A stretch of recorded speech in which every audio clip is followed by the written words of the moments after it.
আসসালামু আলাইকুম এভরিওয়ান। গিয়েছিলাম বাচ্চাদের টুকটাক শপিংয়ের জন্য ধানমন্ডির রাফেল স্কোয়ারে। ইফতারের টাইম হয়ে গেছিলো, কিছুক্ষণই বাকি ছিল ইফতারের। তাই প্রথমে আমরা ইফতারের জন্য কিছু খাবার কিনে নিলাম। অ্যান্ড খাবারটা কিনে জাস্ট যাতে পানিটা খেয়ে ওই খাবারটা খেতে পারি। তারপরে আমরা হঠাৎ করে সারপ্রাইজিংলি দেখলাম যে আমার বোনের বান্ধবী চলে আসছে। তারপর ওদের সাথে চলে গেলাম ফুড কোর্টের, সাথে ছিল আমার বড় ভাই।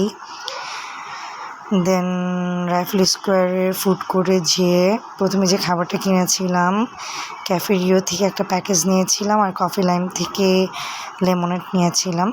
তো এটা দিয়ে ইফতারটা জাস্ট খুলে দেন যখন একদম ফ্রি হয়ে গেল জায়গাটা, রাইফেল স্কোয়ার ফুড কোর্ট অনেক রাশ ছিল।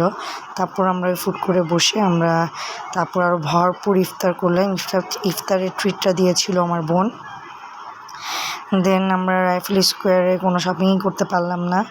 ইফতার করে ওখানে নামাজ কালাম দোয়া দুধ পরে আমরা বের হয়ে গেলাম, চলে গেলাম ইস্টার্ন প্লাজায়।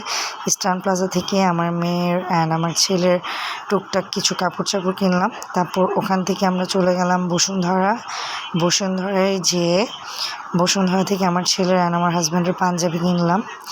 অ্যান্ড এগুলো সবই ছিল গিফটের। সব যা যা কিনেছি সবই আমার বোন, আমার ভাই, আমার আম্মু, ওদের গিফট ছিল আমার বাচ্চাদের জন্য। দেন আমরা ওখান থেকে বাসায় চলে আসলাম। অনেক হেঁটেছি, অনেক পা পুরো ফুলে ব্যথা হয়ে গিয়েছিল।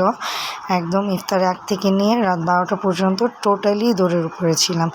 আর আমার বোন যে ট্রিটটা দিয়েছে রাইফেল স্কোয়ারের এই প্যাকেজটা খুবই মজার ছিল, অনেক ইয়াম্মি।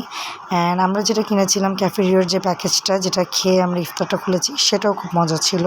দুই রকমের মজা, কিন্তু খুবই টেস্টি খাবারগুলো ছিল। আলহামদুলিল্লাহ, বাচ্চারাও খুব মজা পেয়েছে খাবারগুলো খেয়ে, ওদের কাছেও খুব ভালো লেগেছে।